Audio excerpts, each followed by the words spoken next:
Hi everyone, welcome back. We hope you all enjoyed browsing the poster hall and learning about the incredible work being done by students around the country. We also hope that you were able to engage in discussions with other attendees through the poster hall chat function.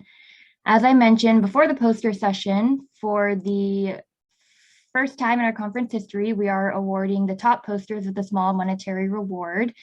Again, we accepted over 60 abstracts and we were incredibly impressed by all of the work submitted. Our conference board objectively reviewed every single poster abstract that was submitted, and we'd like to award the following individuals for their work, for which I will share my screen shortly.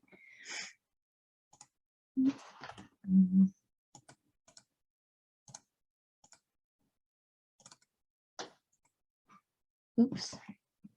All right, hopefully you guys can see what I'm meaning to share, the poster award winners. So we are excited to present the awards this year to Devin Cassidy, who you heard from earlier today, Hafsa Inshar, who you also heard from earlier today, Sarah Adkins, who you heard from earlier today as well, Brandon Ellsworth, who you will hear from very shortly, and additionally, Michelle Williams, Paris Diaz, Nabiha Islam, and Victoria Wadley. You will all be receiving an email from us at the end of this conference with further details. I just want to reiterate that we were blown away by all of the poster presentations. Hearing about the work being done and action being taken in this space is so inspiring for all of us, and we thank you for sharing your work with us. All of the posters will continue to be up on our poster hall website for several weeks after the conference, so we hope you continue to watch the presentations you weren't able to get to during this short session and to continue in discussion even after this day is over. We will now transition to our next event, which is the pipeline mixer. For this mixer, we've invited student representatives from various student organizations working on diversity initiatives to talk about their efforts. However, we also want to use the scheduled time as more of an informal discussion for anyone in the audience to also speak up and share your shared interests as well. To kick off the mixer, we're going to hear from one more student abstract presenter today, whose work we felt really exemplified how every student has a different story to tell or path that they've traveled. We hope that hearing about his work puts into context for us all why initiatives like pipeline organizations in medicine are important as just one means of supporting those who have traveled a range of distances to get to where they are today. I'm really excited to introduce Brandon Ellsworth, a classmate of mine, a medical student at the University of Michigan, who will be presenting his work, Medical Students' Perception of Their Distance Traveled and Its Role in Medical School Applications, a National Qualitative Study. Hey, Karen. It's not letting me change my background. My room is not in a position where you would probably want to, where you would want to see it. Is it all right if I can just present without my video on, if that's fine? Yes, that cool. Is totally fine. Sweet. All right. Share my screen.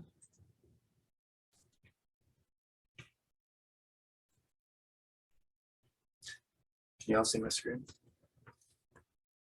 Yes, we can. Great. We see the presenter view though, so I don't know if you want to change it to just the switch. Yeah. Switch screens.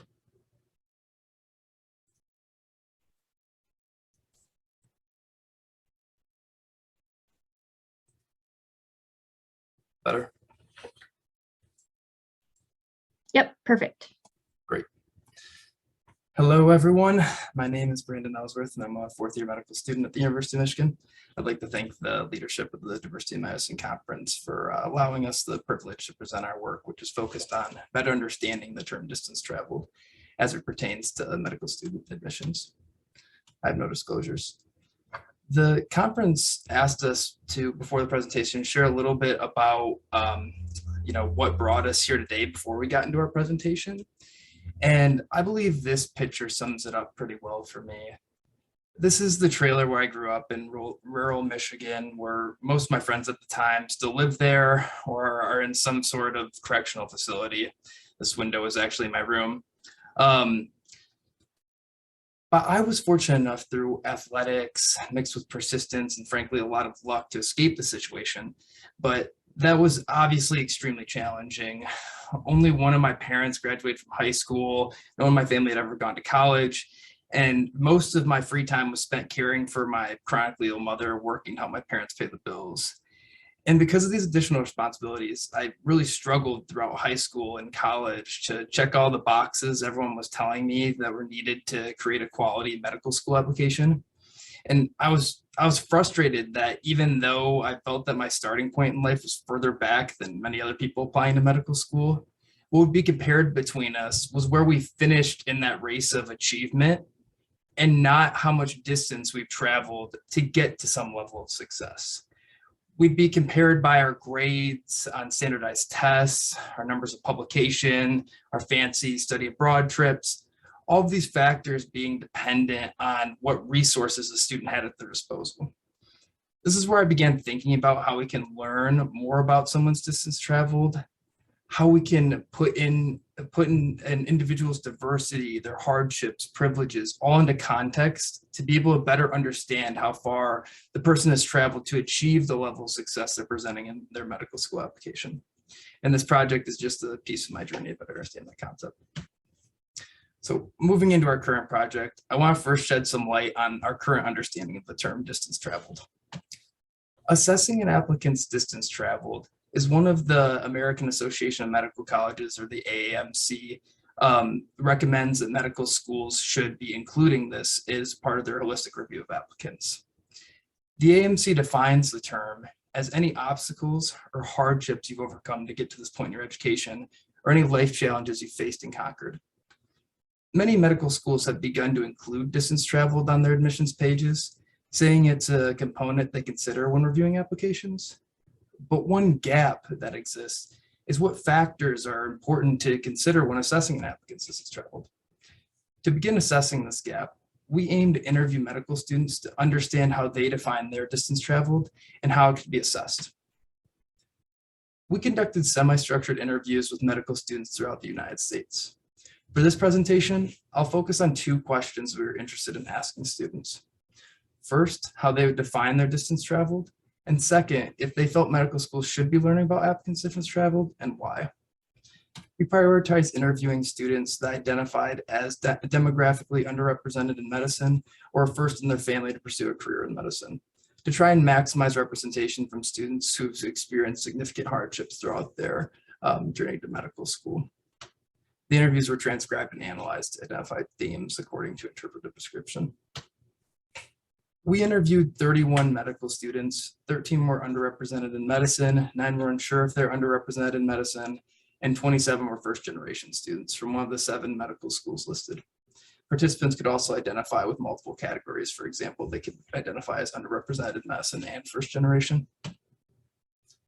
For our first question, we began by showing the students the AAMC's definition of distance traveled, and asked them to share stories that they felt contributed to their distance traveled as a primer to help them conceptualize how they would define the term. Overall, students thought the AAMC's definition was a good start, but they felt that distance traveled should include assessing a student's privileges as well as the hardships they experienced. This student's remarks sum up the overall critiques of the current definition of distance traveled. I'll read. Just like we should be asking about an applicant's hardships, we should also ask about their privileges. Your privileges contribute to your distance traveled just as much as adversity or challenges. If someone's parents or physicians or come from wealth, that could suggest they had more resources or opportunities than other students, but you never know till you ask. For our second question, when we asked the students if they thought it was important for medical school admission teams to learn about an applicant's distance traveled, students felt that distance travel was an integral part of the holistic review process. This is because learning about an applicant's distance traveled gives context into that may be helpful for medical schools when evaluating other students' more objective components of their application. Some students face significant barriers that make it challenging for them to have similar grades, research experience, volunteer hours, etc., as other students. And even though that student may still have the same or greater intellect, work ethic, intrinsic motivation, that could predict that they'd be a successful physician. This idea, I think, is summed up nicely in this quote from one of our students. Distance traveled is about what you were able to do with the cards you were dealt, or your initial capacity to achieve. If you didn't have a great school system, what would your school system have that you took advantage of? If you went to a great school system, how'd you use the resources to continue to better yourself? In conclusion, the cohort of medical students we interviewed thought distance traveled was an important component of the holistic review process. They felt that distance traveled meant medical schools need to ask applicants about their hardships as well as their privileges. And by doing this, medical schools could gain context into the life story of the applicant that would be helpful for assessing other components of their application. Overall, improving medical schools' assessment of an applicant's distance traveled could be one way to create a more equitable admissions process. Thank you, and I'll answer any questions you have. Thank you so much, Brandon, for sharing your work with us. Again, if you have any questions for Brandon, you can go ahead and throw them in the chat, and we'll make sure to address all questions related to his presentation at the end of this scheduled programming event. So we will now transition to our pipeline mixer. We'll start off by having the student reps of each different student organization introduce themselves and talk briefly about their organizations. After that, we'll open it up to all of the audience members who want to share their similar work or to ask questions to please speak up. For that portion, we ask that all attendees use the raise your hand function, and we can give you webinar permission to unmute yourselves or to even show your cameras to share your own work in this space as well. Or you can also use the chat or Q&A function if you prefer. I'd now like to introduce the participating organizations. So if they could all turn their cameras on, we have representatives from University, which is a mentoring initiative for URM medical students interested in a career in urology. We have reps from First and Family at U of M, which provides medical students who are first gen and or low income with academic, professional, financial, and community resources necessary to succeed in medical school and in the medical profession. The Dermatology Interest Group, which is for students interested in exploring dermatology as a specialty. Masking Up, which is an initiative to support URM and first-gen students interested in surgery. Medical Students for Disability Health and Advocacy, or MSDHA, which aims to promote disability health initiatives and advocate for medical students with disabilities and chronic illnesses and their allies. Doctors of Tomorrow, which is a pipeline program aimed to stimulate interest and inspire underrepresented minority students to pursue careers in the health field. So we will start with the reps from University. If you could each introduce yourselves and maybe talk very briefly about why this work is important to you. And then maybe one or a few of you can talk about in general what your organization is doing to address diversity in medicine. That sounds great. I can kick us off. Hi, everyone. My name is Hannah Glick. I use she, her pronouns. I'm a rising M4 at the University of Michigan and a dual school of public health student getting my master's of public health.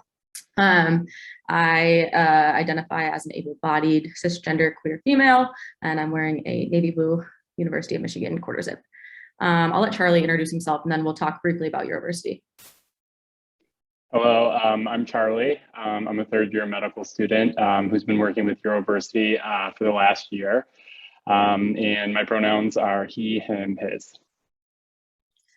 All right, I will keep this brief as to not take up too much time, but I will share my screen to talk just a little bit about University, which is our urology pipeline program with the goal of diversifying the urologic workforce.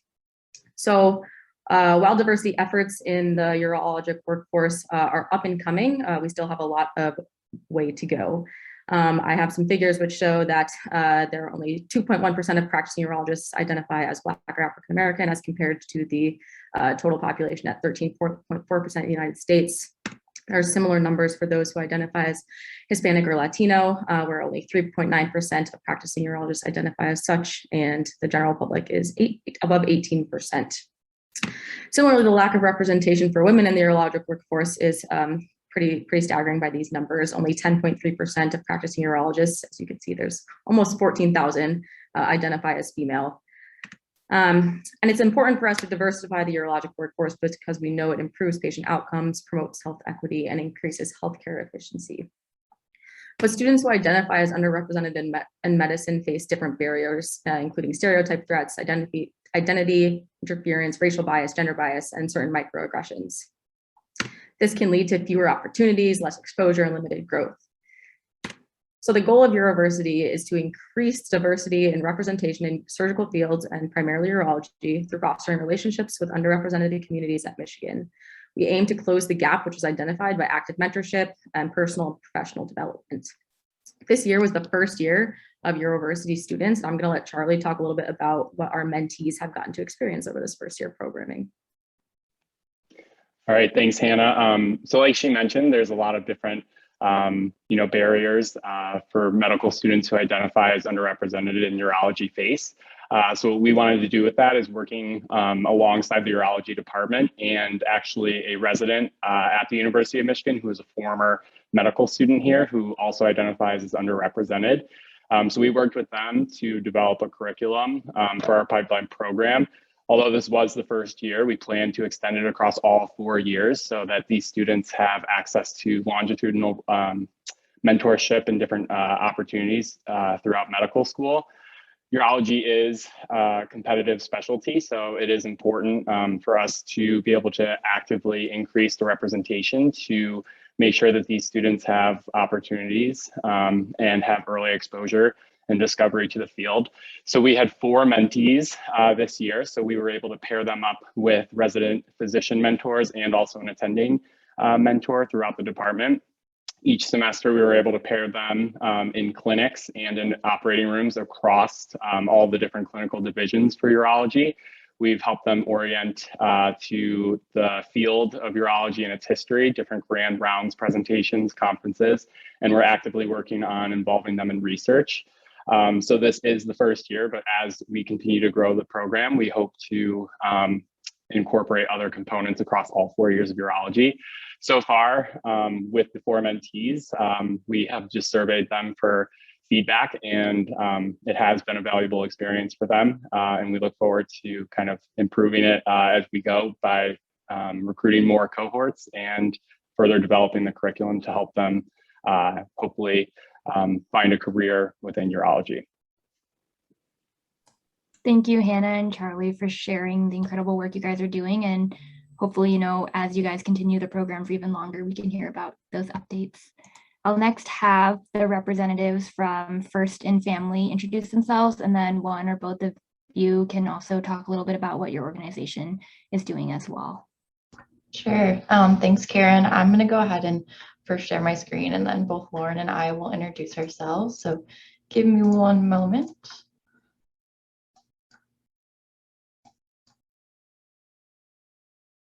I also just want to say, if anyone else from other institutions have similar work to any of these orgs being represented here, please go ahead and throw some questions in the chat, raise your hand, and we can even have you speak up later as well.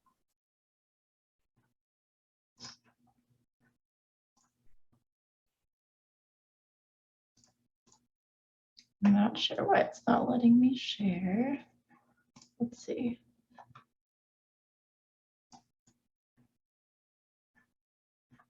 Is it better if we come back to you in a little bit? Yeah, come back to me. Thanks. No worries. We'll have reps from the Dermatology interest group introduce themselves and talk briefly about what you're doing to help increase diversity in medicine. Hi, everyone. My name is Nikki Trupiano. I'm a fourth-year medical student at the University of Michigan. My pronouns are she, her, and hers. And I'm the president of our dermatology interest group here at the University of Michigan. So I want to start off by talking a little bit about our dermatology pipeline program. So it's tailored for underrepresented in medicine first-year medical students who have an interest in dermatology. The program provides formal mentorship, hands-on teaching, clinical exposure, global networking, and research opportunities within dermatology. Additionally, we've also started a couple other programs to overall increase, diversity, equity, inclusion. So we actually have partnered with the American Academy of Dermatology, and we lead a good skin knowledge training for 8 to 13-year-olds from underrepresented communities. So us as medical students are trained, we go to these underserved communities. We've gone to the Girl Scout troops and Boys and Girls Club of Greater Flint, and we lead interactive educational sessions for free. About skin health, acne, and reducing the stigma, sun safety and sunscreen, and bug bites and plants. And this is, information that they wouldn't otherwise have access to. And we're kind of trying to promote healthy habits early on so that they'll stick with them throughout their life. We also are working with hairdressers, especially in some of the less affluent areas, to be better at detecting skin cancer and melanoma when someone comes to them to get their hair cut. So we're rolling out an educational program for that. We also have a volunteer clinic for uninsured and underinsured patients for dermatology, and we're through that teaching medical students about how to ask about barriers to care, such as transportation, prescription costs, and then how to navigate that.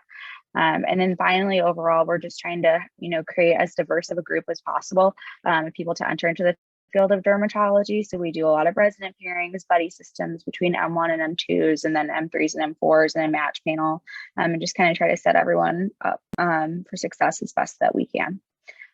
Thank you so much. Thank you so much, Nikki, for sharing. I also know that we had several posters related to diversity in dermatology submitted to our conference, so another plug to go and watch some of those incredible presentations to hear about the work being done within dermatology as well. We can now go back to Allison and First and Family. Yeah, it wouldn't be 2022 without some Zoom blunders. So I'm going to share my screen now. Can everyone see it well? Awesome. You can't see my speaker notes either.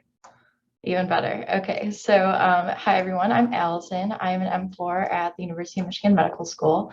I use she, her pronouns, and I identify as a Caucasian, able-bodied, cisgender female who's also first generation to go to college and then hopefully medical school, graduating at least. And I'm accompanied by Lauren LaMonica. So do you want to go ahead and introduce yourself, Lauren? Yes, thanks, Allison. Hi, everyone. My name is Lauren. I use she, her pronouns. I am a second-year medical student here at Michigan. Have been working very closely this year with Allison as part of First and Family, and very happy to be here today to talk more about the first generation and low-income student experience. Yeah, so again, our group, First and Family, is meant to support those who identify as first generation or low income, or FGLI for short. So just as a quick definition, who are these students? So those are students who are the first in their family to achieve a four-year degree in college, and often those who also are low income. So those who received a Pell Grant in college, or those who qualified for the fee assistance program with the AMC. And I guess the question comes like, why do these students matter? Why does this identity matter? Well, the AMC has started looking at this identity, and what they found in their studies is that compared to their non-first gen peers, these students have increased psychological barriers in medical school. So they experience greater stress, greater fatigue. Even more, they have greater financial concerns compared to their peers. And they also have more social barriers in medical school. So they'll report higher levels of imposter syndrome, stereotype threat, and also isolation from their family and lower social support. And then even more, they have greater academic barriers. So they're more likely to need to work during their education. They're found to have greater difficulty in developing a professional identity and not know how to navigate that hidden curriculum in medical school.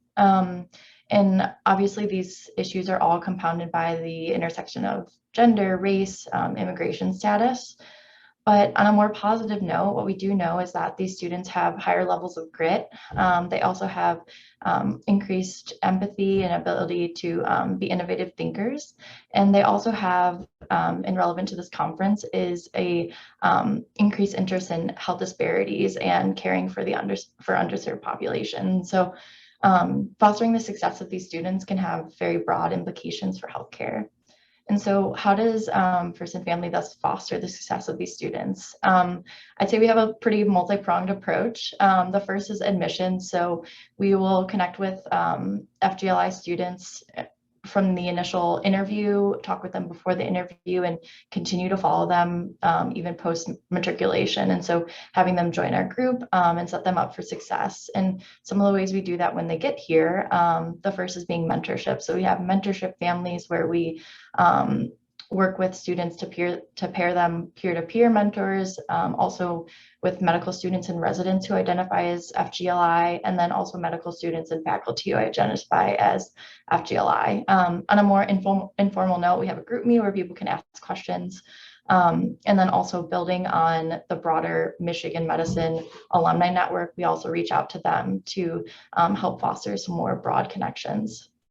And then thankfully, we have a ton of other wonderful pipelines at the University of Michigan. I mean, you already saw from University. And so one of the things that First and Family does is connect with those other typically competitive medical specialties, partner with their pipeline program. So other ones, anastomosis, which was mentioned earlier, and then the Michigan Ophthalmology Pipeline. And then the other component we have is research. So one example is an ongoing qualitative study to better understand the hardships that FGLI students face. And then finally, one of our newer initiatives and one that I'm really excited about is we have a program where funds have been established to create a food packaging program that will subsidize groceries for FGLI students, because sometimes even just like having money for food can be a big stressor for FGLI students. And so we're really happy to kind of try to alleviate that barrier. And so this is just our website, a QR code if you'd like to check us out, and you can follow us on Twitter. And then I will let Lauren say anything if she'd like to add on. Thanks, Allison. I think Allison captured a lot of the pillars that we've been working on this year. And to echo what Allison noted as well, we're really excited about the food packaging program that we were able to launch very recently back in February. And one of our goals moving forward next year is to really expand this program, to have more frequent food packaging events, and to even expand beyond groceries for students who have additional resource needs. But thanks again, Allison, for presenting a little bit of our efforts this year, and happy to answer any further questions at the end as well. Thank you both so much for sharing. We'll now have the reps from Masking Up briefly introduce themselves as well as their organization. Hey everyone, my name is Alicia. I am a fourth year medical student at University of Michigan. I am a cisgender white female wearing a red blazer, and I use she, her pronouns. So Masking Up is an acronym. I promise I didn't come up with it. Mentorship for the advancement of surgical knowledge, inclusion, networks, and growth of the underrepresented pipeline.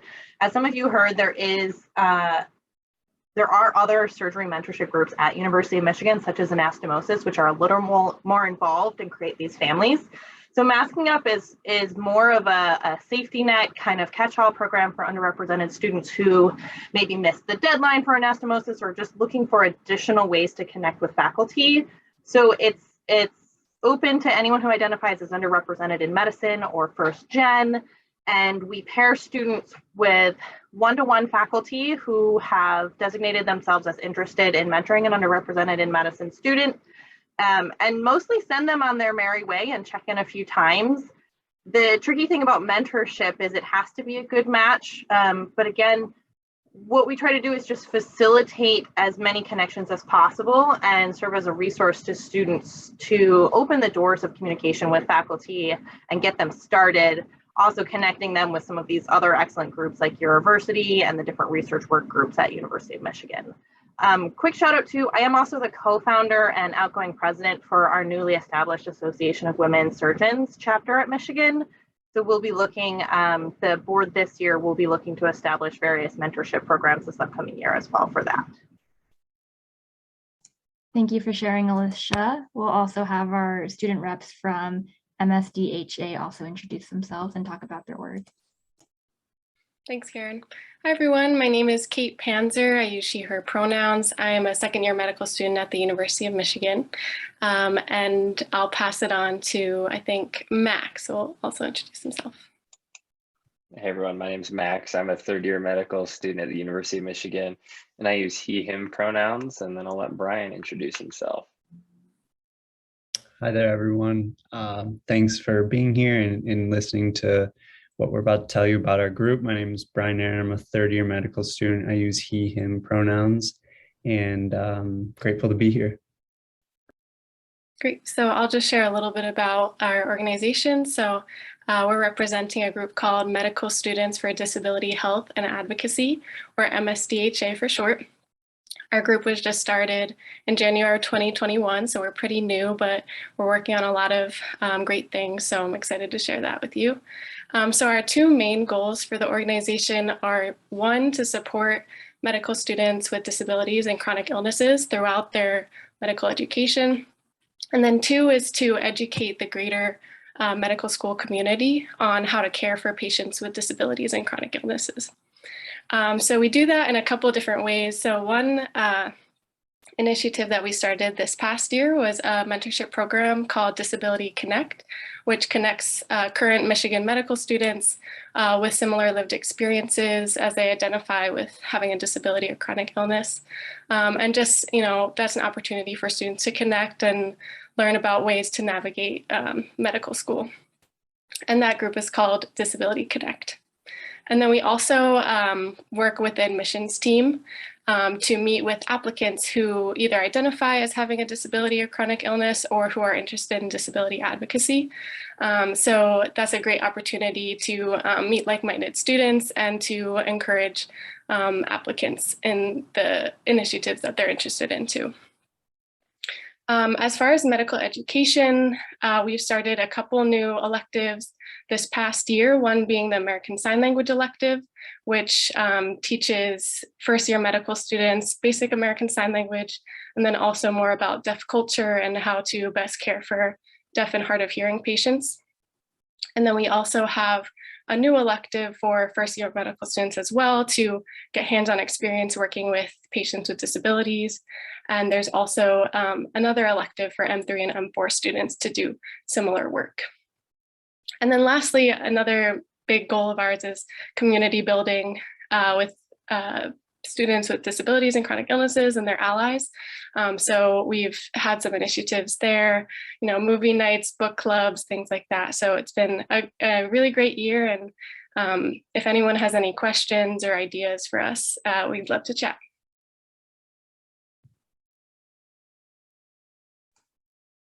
Thank you so much, Kate, for sharing. And then we'll have Naomi with the Doctors of Tomorrow speak a little bit about the program after she introduces herself. Hi, everyone. My name is Naomi Parker. I am a first-year medical student here at the University of Michigan, and I use she, her pronouns. Doctors of Tomorrow stuck out to me a little bit. I come from a low-income background and was the first in my family to go to medical school, and I know firsthand how difficult it is to navigate trying to find a career in healthcare when you don't really have those mentors or supports around you. And so this year I'm the current Director of Operations for Doctors of Tomorrow, and I will share my screen real quick and tell you guys a little bit more about it.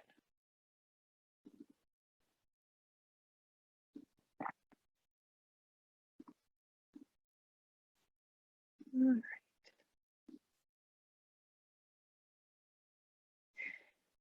Okay, sounds good. So our program is Doctors of Tomorrow, and it pairs first-year medical students as a mentor with high school students, freshmen from Cass Technical High School and the school at Marygrove. They are both high schools in Detroit that are test-in high schools, so they have to apply and be accepted and be interested in a career in some sort of a STEM field. And so what is Doctors of Tomorrow? We're a mentorship program, as I just explained, and then it kind of garners an exposure and introduction to the healthcare field for these students. We pair them with their M1 mentors, but they also get paired with a capstone group that they work on doing some research. And our goals are to foster the student interest in the healthcare fields and facilitate that direct mentorship and provide them some hands-on experience so that when they go into applying for undergrad or even through to medical school, that they have some support along the way. And then why is Doctors of Tomorrow needed? As a lot of people have touched on this already, there is a huge discrepancy in the number of people practicing medicine and their correspondence in the general population. Particularly here at the University of Michigan, we're only 44 miles away from Detroit, yet we have a stark lack of representation of physicians from the Detroit area. And as we all also know, diversity improves health outcomes, and it helps to break down biases and all of that good stuff. And so generally the activities that we do, it's been virtual this year, which next month we are coming back in person. So we're all super excited about that, to have the students back on our campus. But so far this year, they've had different physicians come in and give seminars and lectures, and then they work through a simulated patient case with that particular specialty with some of our medical students. And then as I was talking a little bit about the capstone projects that they do, they pick a health issue here in Detroit that's relevant to them, and they go through researching it, and sometimes they pair with local organizations. And then at the end of the year, they will all get together and they will present their findings we have a capstone symposium every May. And then while they are here on campus, we're really excited to bring back the simulation lab experience and some suture clinics and kind of teach them how to, take general vital signs and all that good stuff to get them more excited for a career in medicine. These are some old pictures from when they were able to be on campus a couple of years ago. This is our simulation center day where they got to practice some real life medical skills.